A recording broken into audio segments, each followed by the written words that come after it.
koma. Okay, untuk hari ni teman nak tengok cerita Indonesia tu. Bini aku ajak lah kan. Bini aku ajak tengok cerita Hindustan pula. Indonesia yang sedih-sedih tu. That was not my type lah. Tapi kita layan je lah. Jom kita tengok. Ni sampai titik terakhirmu. Jom lah, layan. One eternity later. Siapa yang cakap cerita hingga titik terakhir tu cerita sedih? Aku tak menangis tau tengok dalam cerita tu. Tapi aku tengok orang lain semua nangis-nangis ni. Kenapa? Sampai ambil tisu bagi lelaki perempuan semua nak ambil tisu ni. Kenapa? Tak seterong tu. Okey, untuk cerita hingga titik terakhir ni Okey, kita bagi sinopsis dulu lah. Cerita ni mengisahkan ini cerita adaptasi dari kisah benar, di mana pasangan yang diorang ni jatuh cinta. Tapi perempuan ni ada sakit. Sakit apa? Ketumbuhan.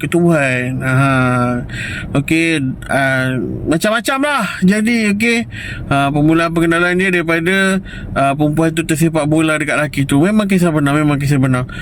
Tapi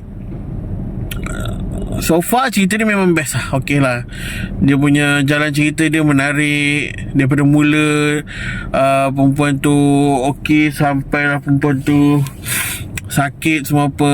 Dan dia cerita kisah family perempuan tu.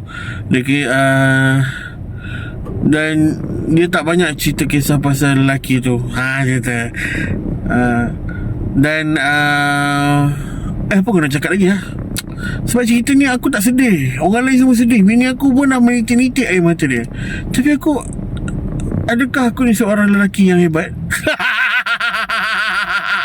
Okey, untuk kisah sehingga untuk movie hingga titik terakhir ni aku boleh bagi rating sebanyak 9/10.